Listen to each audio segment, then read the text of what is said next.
Hello there. The cinema courtroom is now in session.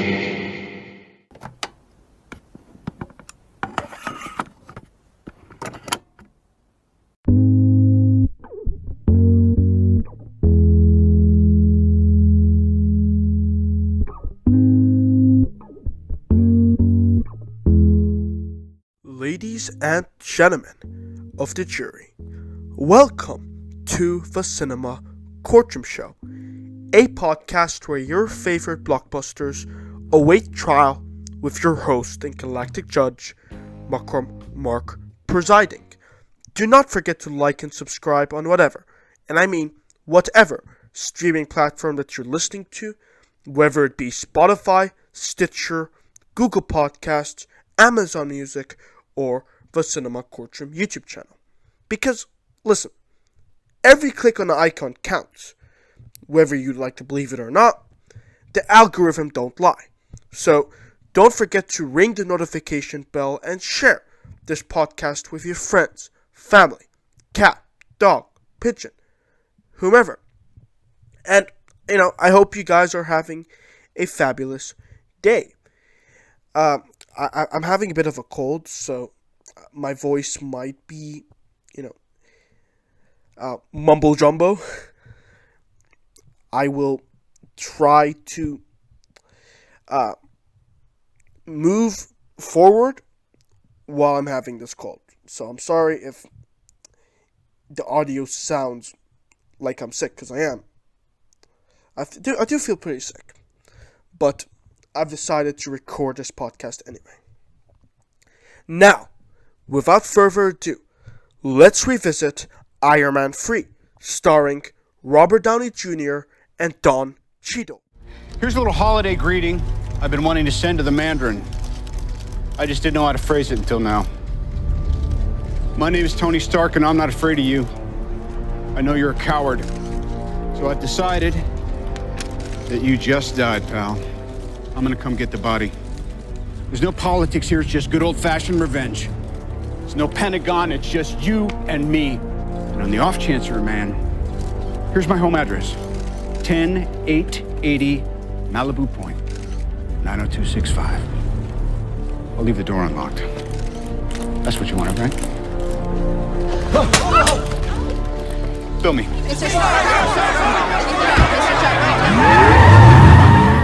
I did a ranking podcast episode a while back, where I basically ranked every single MCU installment up until Thor: Love and Thunder. Black Panther: Wakanda Forever wasn't included in a list, but essentially I covered every MCU movie up until Thor, from worst to best movie. And I have to say that Iron Man 3 was in 22nd place on that list. Because, it doesn't say much about my opinions of Iron Man 3 as a movie. If anything, I'm putting it in a rather high ranking, especially considering that there are over 30 MCU projects, and Iron Man 3 happens to be in the 22nd range when it comes to that. So I do appreciate Iron Man 3 because of how it managed to maintain the primary focus of the screenplay narrative on Tony Stark more than Iron Man, which is how every solo movie should cover a character with its feature-length runtime. Iron Man 3 is one of those solo ventures that I think is very entertaining and exceptional in its writing, which means that I honestly enjoyed this movie because it gave us a real attachment to the Iron Man and Tony Stark character than ever before. But I think one of the things which stands out, other than that it ain't a Christmas movie, sorry, not sorry, but it's true, is Robert Downey Jr.'s acting. He knows how to perform as someone who is a cocky, non-conforming billionaire to a character who is suffering from post-traumatic stress disorder in the third Iron Man motion picture. And that's because this movie takes place months after the first Avengers film and the Battle of New York, where Tony Stark bypassed the colossal wormhole whilst escaping genocidal aliens, and he would have also fallen to his demise had it not been for the Hulk. And the way that they show Tony Stark's PTSD struggle in Iron Man 3 was actually very riveting and convincing as well, even for a blockbuster superhero movie where not everything is supposed to be believable all the time. Sorry, I'm just going to take a sip of my iced tea. I'm sorry, guys. I don't usually do this, but I'm having a bit of a cold, as I mentioned before in the intro. So yeah, even for a blockbuster superhero movie, PTSD is being portrayed in a very believable light in this movie.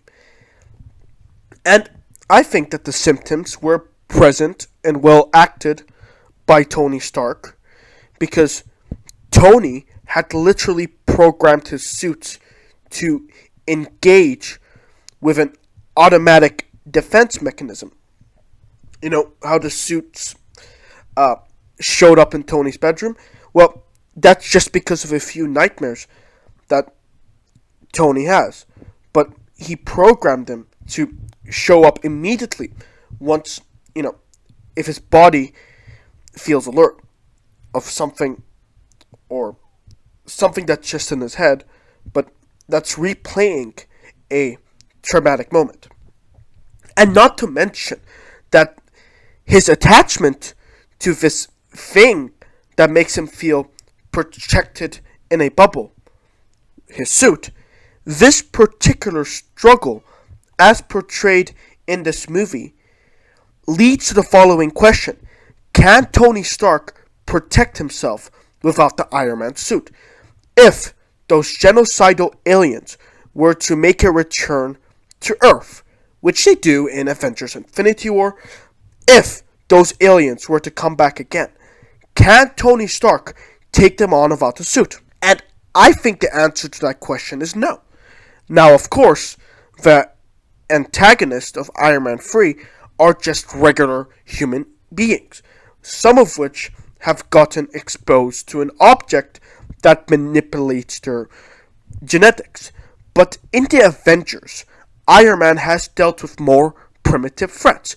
And in Iron Man 3, he feels defenseless even while the villains are just people with a bit of a superpower upgrade. Which means that in theory, Tony Stark can contend with those people effectively without the suit, which leads to the next element that I would like to discuss about Iron Man 3. And it's a rather intriguing one. The more Tony Stark, less Iron Man element. There is a scene where Iron Man is infiltrating the fake Mandarin's mansion, which illustrates the sheer intellect and natural skills that Tony Stark possesses. Not Iron Man, not just any Mark suit. The man in that suit, Tony Stark. And it's why in Spider-Man Homecoming, he tells Peter Parker that if you're nothing without your suit, then you shouldn't have it. Tony Stark is in a place where not only can he lecture a 14-year-old kid, he can literally go to a small hardware store and build something that makes him look like an adult version of the protagonist from Home Alone. He even uses the Christmas ornament as a bomb in that infiltration scene as well. So, yeah. And all of that just implies the notion that intelligence and big fortune is Tony Stark's superpower, not just the ability to become Iron Man. I also think that having less Iron Man on screen also allowed us to see Robert Downey Jr. exhibit some of his acting chops and body language on screen. There's a scene where he's taking a road trip and basically he realizes that his suit hasn't been charged. Again, I'm sorry guys, I'm going to take another sip of my iced tea.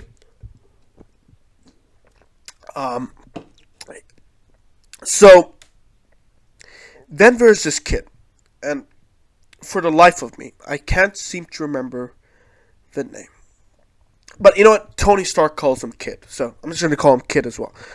He basically tells him, while, Robert Downey Jr. is playing this nervous character as he puts his head against the back of the window of the car in stress. I mean, that's the body language that we see in this movie. And the kid says, well, can't you just build something? Because you're an inventor, right? And here's the thing when it comes to panic attacks and PTSD. Because obviously, Iron Man knows that he can build shit. But it's, oftentimes, when fictional media portrays individuals with PTSD symptoms, they're over-dramatized, or they implement an excessive amount of flashback footage in the editing to overemphasize the severity of their post-trauma. Whereas in Iron Man 3, while there are flashbacks of Tony Stark falling from the sky, and it is portrayed in somewhat of an epic way, which I suppose makes light of like one PTSD symptom, but the rest of them are portrayed in a very serious way. And we get to see the performance of, what it's like to face PTSD in a world where aliens exist, in Robert Downey Jr.'s acting as Tony Stark. So again, for not putting an excessive amount of flashback footage to overemphasize stuff, it's actually seen and lived out by Robert Downey Jr.'s performance as Tony Stark. Again, not Iron Man, Tony Stark. That is why having more Tony Stark appearances than Iron Man was a fine choice, because it gave us a human being who has to puzzle out a tricky scenario, which harkens back to the first Iron Man, when he built his first ever suit in an Afghan cave. So, the more Tony Stark, less Iron Man element, which is like what I like to call it, also gave us a person who is grappling with real life emotions, not just a flying machine shooting beams out of its arms and dropping one-liner giggles. I want to talk about a plot twist in this motion picture that I believe is very over-criticized by most movie critics, and it's the fake Mandarin twist. For one, many of them, perceive that just because Trevor Slattery is the fake Mandarin, it somehow means that the real Mandarin doesn't exist. Never mind Shang-Chi and The Legend of the Ten Rings. You know what? Let's assume that it's 2013, right? Did they not pay attention to the first Iron Man film? The Ten Rings, which are run by the actual Mandarin, are the exact same terrorists who kidnapped Tony Stark in Afghanistan. Another thing, having a fake stand-in character for the Mandarin is probably the biggest testament to the Mandarin's attributes than anything else, because it shows that the Mandarin is sharp-witted enough to pull off faking Trevor Slattery as the Mandarin.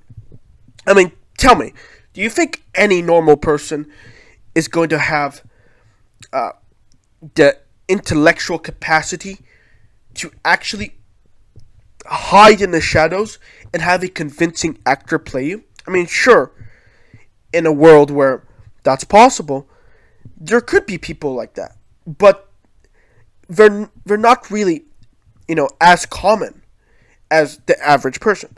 And obviously, the Mandarin is not going to let himself get exposed to Iron Man, who literally, vowed on live television, come to my house. I'm going to fight you. Like, do you think the Mandarin is going to mess around with someone who's in the Avengers and who survived a wormhole? The Mandarin had to come up with an efficient way to distract Iron Man and steer him off from his direction, which he had successfully done, albeit in a goofy kind of way. So, in a way, the Mandarin was indeed present in Iron Man 3, because sometimes you could feel a villain's presence by just words, by just things that the villain does behind the scenes that affect our protagonist. Because I reiterate again, his presence is reiterated by his sophisticated attributes. Oh, and another thing, before I get to the finalized verdict of this hearing, I don't care what other people say, but in light of the holiday season, and because Christmas is in just a few weeks, Iron Man 3 is a Christmas movie. I don't know why some individuals, not all of them, but some people like to make the assertion that just because Iron Man 3 was released in theaters in May and not December, that it somehow strips away the festive elements that are explicit in this picture. Like, listen, that doesn't change the chronological date that this movie is set in. For one, the screenplay takes place during the holiday season. So how can you say that Iron Man 3 doesn't center itself around Christmas? So, I mean, that's the setting for the story here. What else did you expect? We have Tony Stark utter the line, "Merry Christmas," to Rhodey. The Cinema Courtroom contends that Iron Man 3 is a well-executed conclusion of the Iron Man 3 trilogy. It gave us more attachment to the Tony Stark character than the first and second installment, and a merry time at the movies with its Christmas setting. Iron Man 3 is nothing short of a popcorn movie, with a bit of an upgrade to the last one, and an exhibition of the effort that Robert Downey Jr. makes, come hell or high water, in giving it his most caliber performance in a self-contained motion picture. And now we begin to approach the second half of the Cinema Courtroom show, which is the post-sentencing hearing. What is the post-sentencing hearing, you may ask? Well, I'm rather glad that you inquired about this, because in the first half of this podcast, we reviewed Iron Man 3, which is one of many films that I've selected, old and new, big and small, underrated and overrated, the broken and the damned, black, white, brown, orange, and blue. Then, in the second half of the Cinema Courtroom Show podcast, I assemble all of the leftover topics that pertain to the film industry in general, movie news and movie-relevant subject matters that aren't just limited to one specific movie, and integrate it into one post-sentencing hearing list. Think of it as an after-party that is long overdue, where you, yes you, the awesome and amazing listeners, pretty much the same word, but if you're listening on Spotify, Stitcher, Google Podcasts, Amazon Music, or even the Cinema Courtroom YouTube channel, where you may also gain access to some exclusive video coverage, you are invited to this post-sentencing hearing. Or, in judiciary terms, an invitation to a retrial in order to rectify an unfair hearing. Because sometimes, like the organic sapien that I am, I find that I've been too critically generous or harsh about a movie. So, the majority of the time, or all of the time really, my opinions do change after a rewatch or two, which means I am compelled to review it again here in a post-sentencing hearing session. If you listen this far into the podcast, then I salute you for sticking around to the second half of the Cinema Courtroom Show. If you enjoy what you're hearing and what I have to say, if you haven't done so already, I would very much appreciate it if you can help me and the complex algorithm of the interwebs out by giving this podcast a reshare. And then after you reshare it, or vice versa, like this episode by clicking the thumbs up or heart icon on whatever platform that you're listening on. Again, Spotify, Stitcher, Google Podcasts, Amazon Music, YouTube, you name it, ladies and gentlemen. And you will be supporting the Cinema Courtroom as well. In this post-sentencing hearing, we are going to cover the following: advertisements being played in the cinema, and whether or not they should be played to begin with. Whether or not the DC Extended Universe needs James Gunn leading it. And the necessity of Marvel's secrecy measures. But before we get into all of that jazz, let's spend a minute or less talking about the latest world news.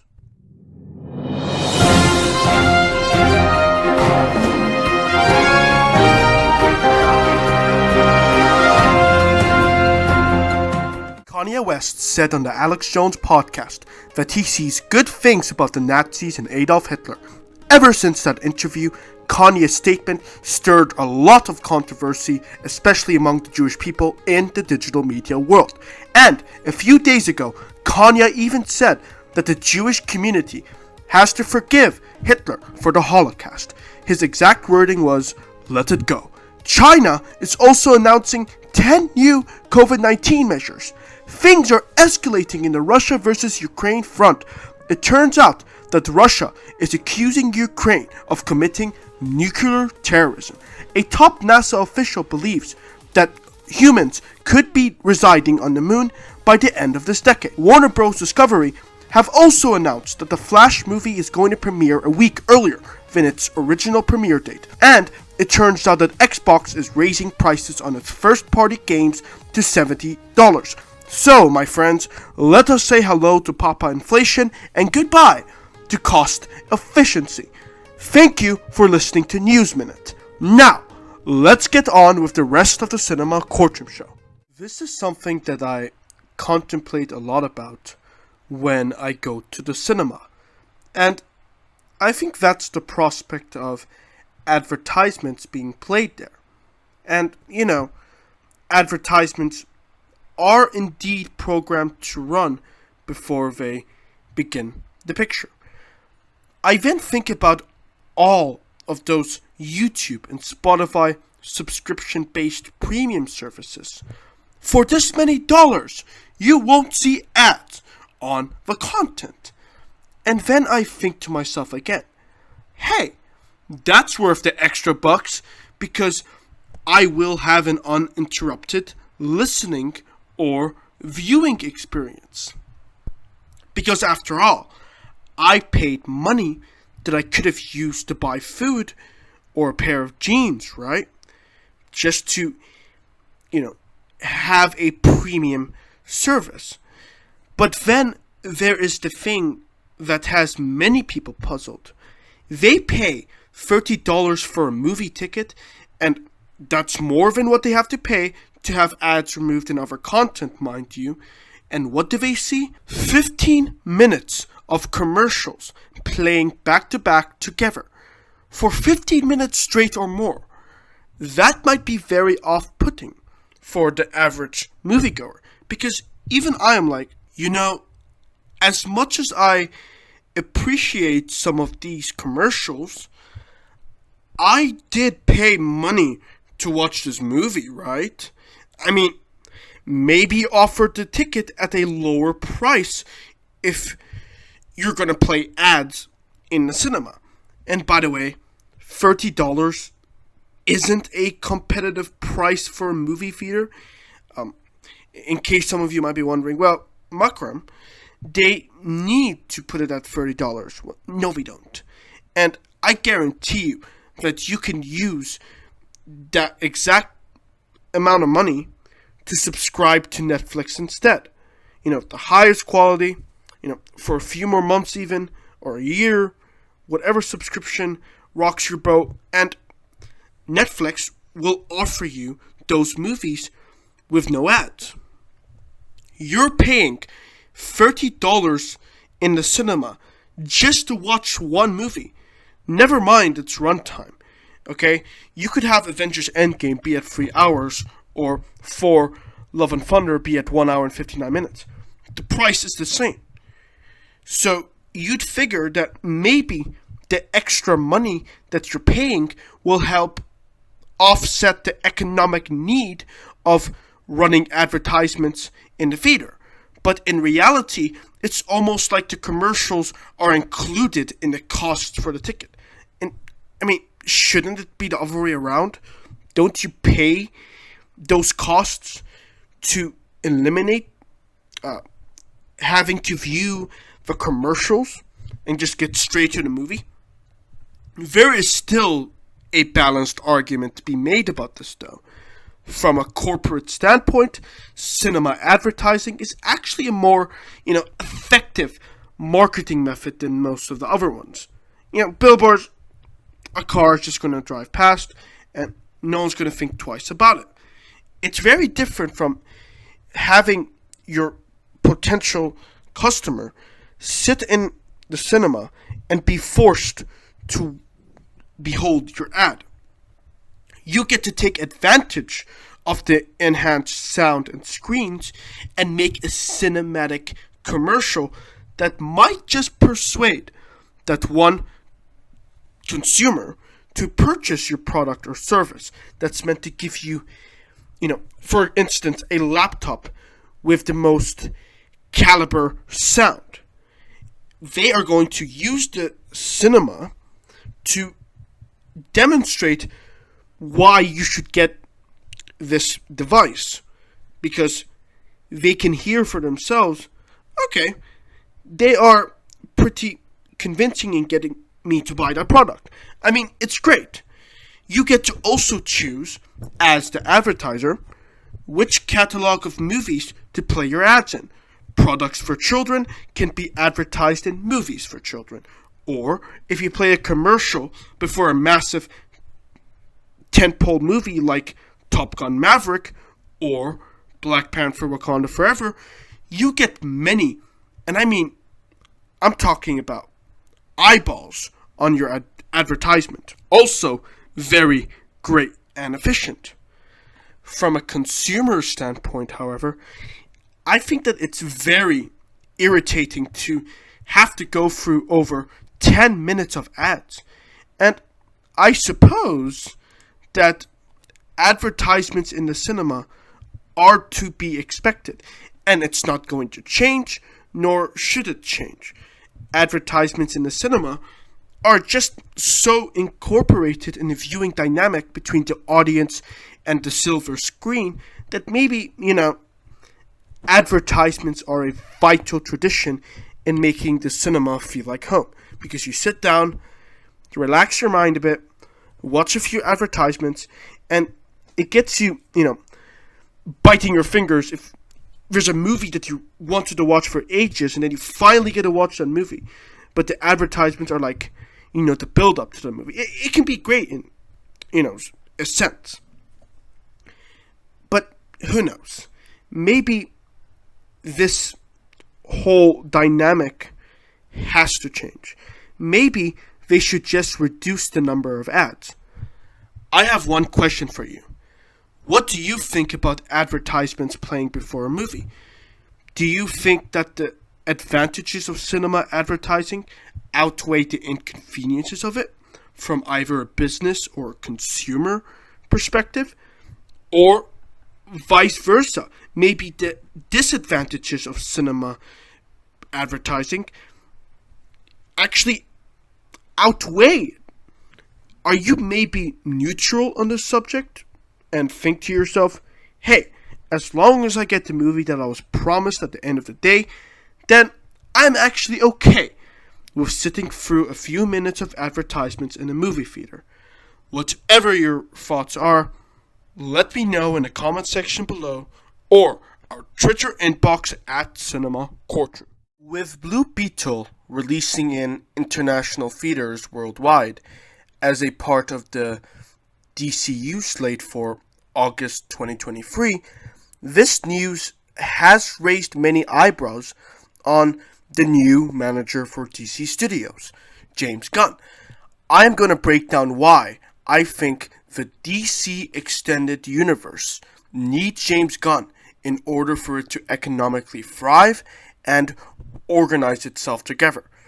Let's go over James Gunn's history as a director in the cinema industry and how it's linked to box office success, shall we? Guardians of the Galaxy, a movie that James Gunn directed for the MCU, got to take home a shy of $730 million in the box office. You heard that right. Guardians of the Galaxy Volume 2, $863 million.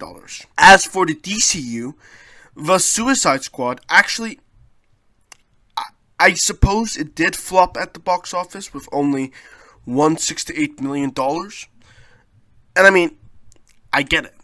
There are going to be people who are going to perceive this loss as a definite economic failure of James Gunn's career. But we're not only talking about, economic prosperity. We're talking about consistency as well. But I'm going to get to that very shortly. At the same time, though, more than half of the reviews for the Suicide Squad have been pretty outstanding, with the exception of angry parents who weren't able to take their children to an R-rated superhero movie, because the Suicide Squad is rated R. So, there's that. And maybe a few people, who want to give Zack Snyder fans a bad name and review bombing the movie just because it's not connected to the Snyderverse, which I think is very childish and counterproductive. But you know what? Other than that, which I think does correlate to the box office failure for the Suicide Squad, that's it. That doesn't say anything more about James Gunn as a director. In fact, people would rather watch the Suicide Squad than Suicide Squad, the first installment. So, on top of that, Peacemaker, which is a direct sequel and spin-off series to the Suicide Squad, is currently rated as the best DC show of all time on HBO. And that's saying something, because A, we're talking about HBO, and to have a best, show of any, genre, or whether it be superheroes or whatever, nothing could top Game of Thrones. So to have Peacemaker, although it didn't exceed the numbers that Game of Thrones managed to get, it still managed to draw subscribers into the HBO Max streaming service, which proves that James Gunn is a brilliant storyteller, because there are people subscribing to have access to his stories, movies, TV shows. Like, they know that James Gunn is brilliant at that. It shows with James Gunn's directing style, the way that he utilizes the lens for each creative shot. This leads to my first conclusion that I'm going to make in light of the positive reception of James Gunn, as well as his commercial success in the past with Marvel. The DCEU needs James Gunn's insightful leadership in order for them to consolidate bank in the box office once again. And no, I'm not talking about the Joker or the Batman. Those aren't DC extended movies. They are standalones. Although, James does run the whole DC division. But I don't think he's going to touch the Joker or the Batman. Because A, it would be kind of reckless and stupid to tamper with it, even for James Gunn, because the directors who've made Todd Phillips for the Joker and Matt Reeves for the Batman, the directors who made those motion pictures, from storyboarding it to the actual production value, the screenplay narrative, they've done a very impeccable job with those movies. But right now, I'm specifically talking about the DC Extended Universe, which I think is more of James Gunn's forte. I want to discuss one more thing in regards to why this DC Extended Universe needs a person like James Gunn. Guys, the DCEU is not consistent. It just isn't. Like, this problem began with Batman vs. Superman: Dawn of Justice, a movie which I immensely love, and it's one of those motion pictures where I'm like, why can't other people appreciate the beauty of this movie as well? But you have to admit, finishing a Batman Dark Knight trilogy and then suddenly announcing that there is going to be a recasted version of Bruce Wayne in another universe confused a lot of people. And by many people, I'm referring to the average moviegoer who isn't that invested in entertainment and casting news. All those people see are the trailers and posters in the malls, sidewalk. Like, they don't know the context, nor should they. It is the movie's job to sit them down, okay, and explain why a character looks different. That being stated, the DC Extended Universe started to become what I like to call a legitimized multiverse. Yeah, I think that's a nice word to put it. Where you have one actor playing the same character as another actor or actress. And as a result of that confusion, it minimizes the enjoyment of the viewer just relaxing to watch it in the cinema. And then we have the Justice League, or the Joss League, as many people rightfully call it, because that's been sabotaged by Joss Whedon. Like, don't get me started on that.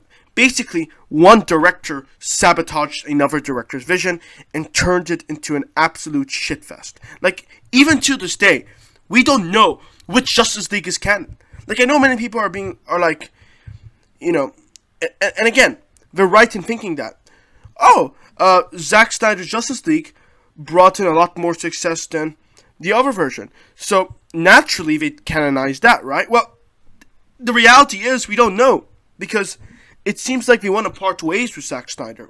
And I'm pretty sure they already did. Yeah, they did. They don't want nothing to do with him anymore.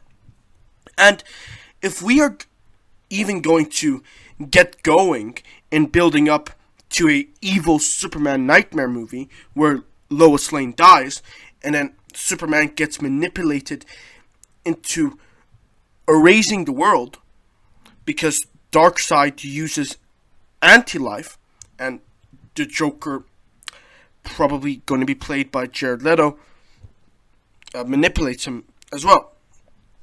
We don't know if in Aquaman, when Mera tells Arthur that he stopped Steppenwolf, well, that could mean, either one of the two versions, the Joss Whedon version and the Zack Snyder version.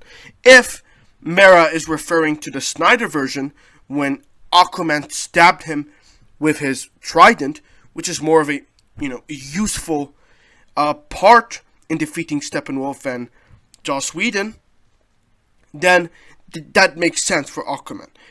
Or it could also make sense that from the ugly version of Justice League, where Aquaman was practically obsolete and got the credit and participation trophy because he's part of the team.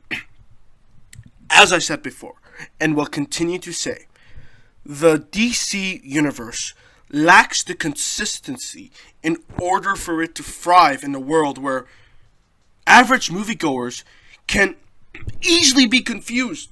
It doesn't matter if you recast War Machine with Don Cheadle, because it took a while for the MCU to recover from that one recast. And then we have, the Hulk recasted with Mark Ruffalo. And I get it. Because they've managed to stay consistent and not recast the Hulk again, people started to, love Mark Ruffalo. But the DCEU recasts a character as if it's another Tuesday. That's the difference between the DCEU and Marvel. Marvel has more consistency. I'm talking about Marvel Studios, where it's all an interconnected cinematic universe. But the DCEU isn't that consistent. This might very well change with James Gunn, though, because the Suicide Squad You know what? Let me tell you something about the Suicide Squad.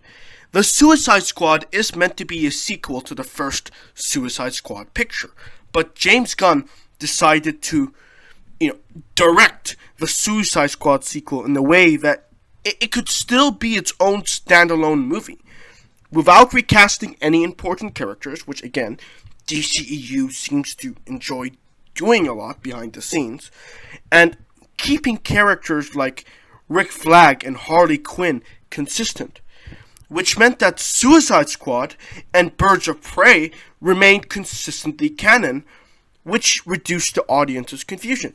So even though those movies are bad, and we acknowledge that it's set in a universe with those two, mediocre movies, like, tell me, does the MCU decide to make Iron Man 2 not canon just because it wasn't as well as they expected it to be? No.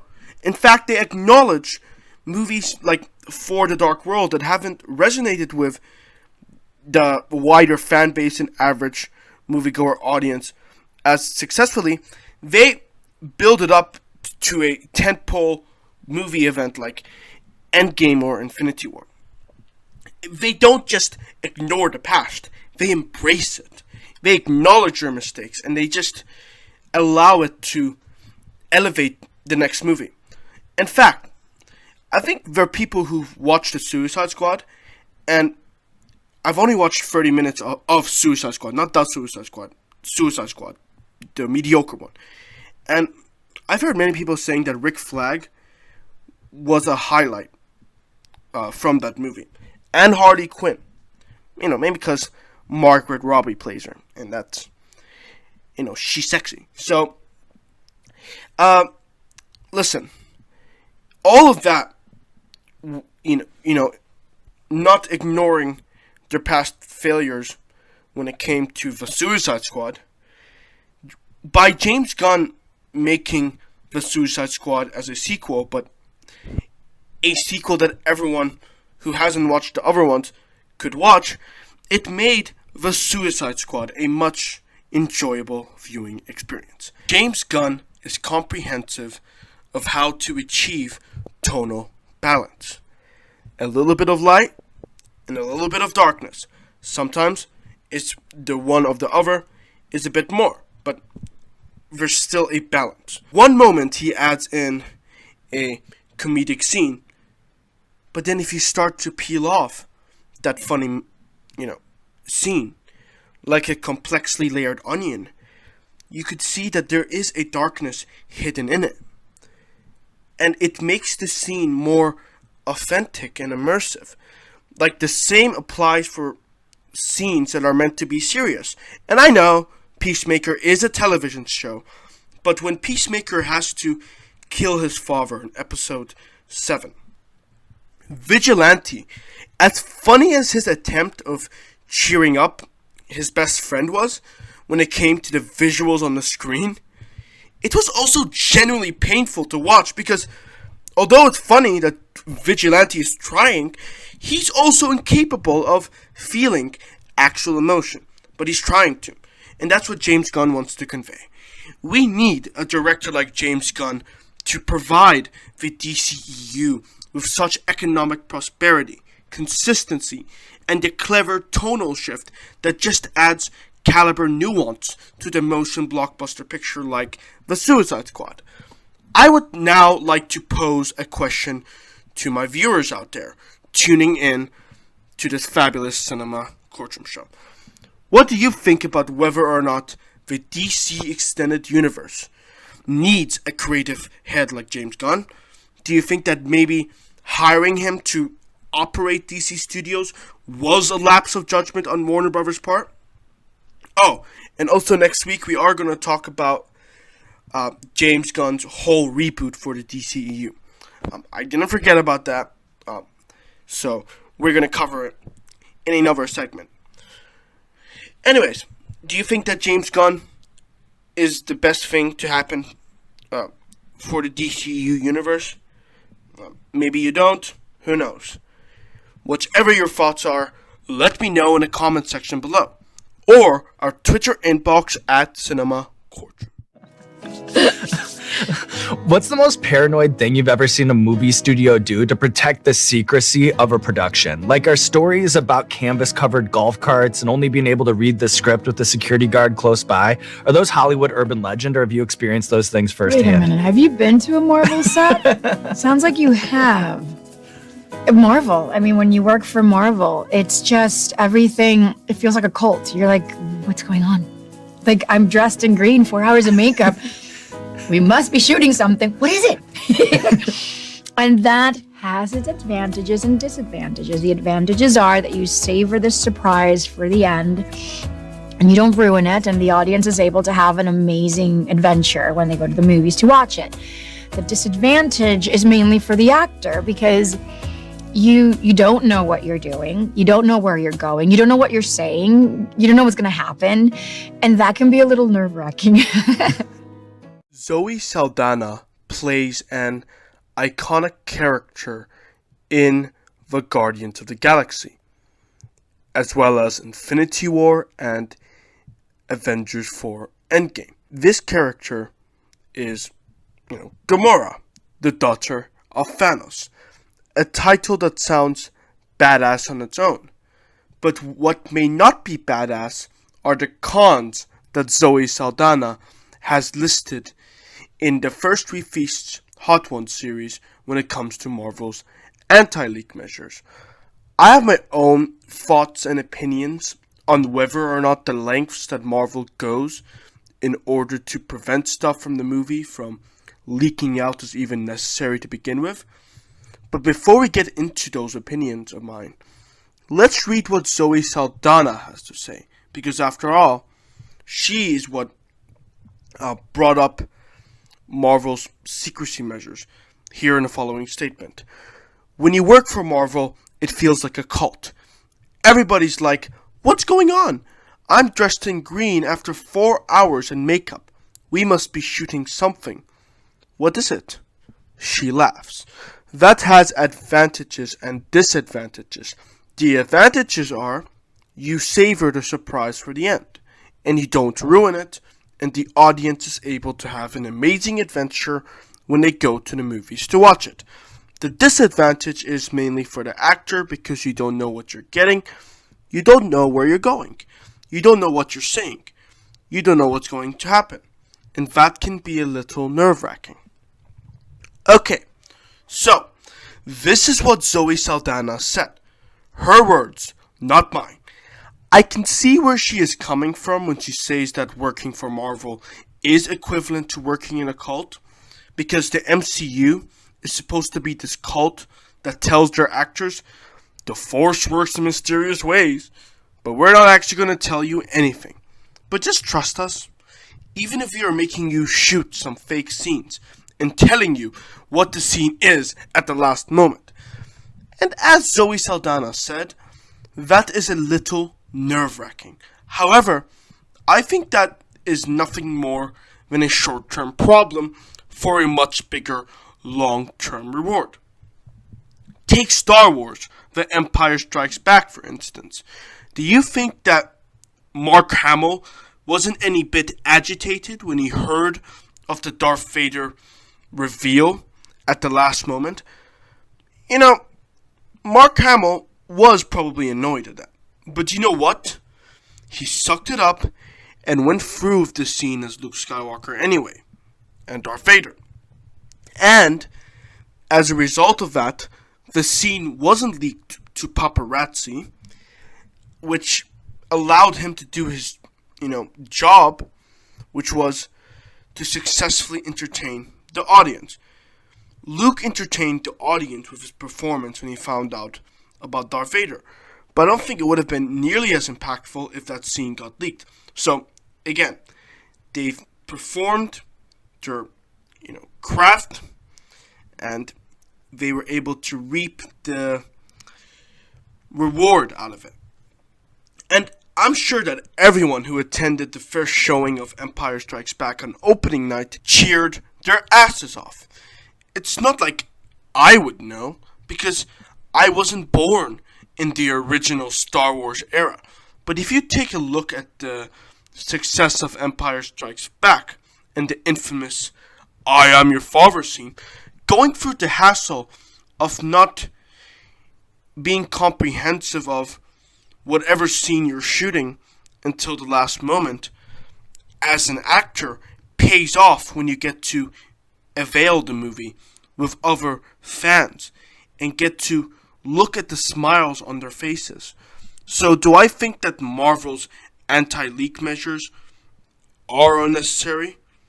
Not at all. As I already mentioned, I shared you an example about Star Wars The Empire Strikes Back. Mark Hamill may have been annoyed at first, but it paid off in the end. And I think that the same holds true with Zoe Saldana. I think in time, and I know she's already done movies and she's saying all that, but I think when it comes to future movies down the road, I think she's going to get reminded that, okay, so I'm putting up a performance at the last moment, but then the audience will get to go in blind, and it's going to enhance the experience. So there are drawbacks to this. Like, don't get me wrong, but I think those drawbacks, such as, let me read again. So being dressed in green after 4 hours in makeup, for Gamora. Yeah, I suppose that is a hurdle, but it's only a wipeable stain in a much victorious cartwheel. Let me know in the comment section below or our Twitter inbox at Cinema Courtroom what you think about Zoe Saldana's statement in regards to Marvel's secrecy measures. Do you perceive those anti-leak precautions as a necessity to begin with? Or maybe, who knows, you might, think of my thought process as dismissive of Zoe Saldana's feelings. Whatever it is, I would love to hear your intriguing thoughts on this matter. You can also watch Zoe Saldana perform in her latest movie, Avatar: The Way of Water, releasing on December 15th, available on IMAX and 3D in theaters worldwide. We have now reached the end of this podcast. Thank you for tuning in to the Cinema Courtroom Show, where we critiqued movies. I had a lot of fun doing this podcast episode, so if you had as much fun as I did, make sure to subscribe if you enjoyed this episode 29th of the Cinema Courtroom.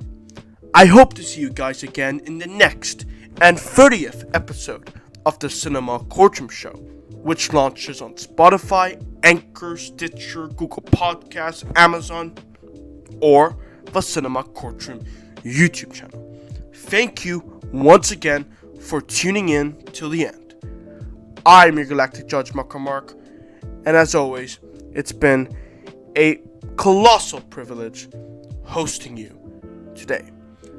And I hope you have a spectacular day.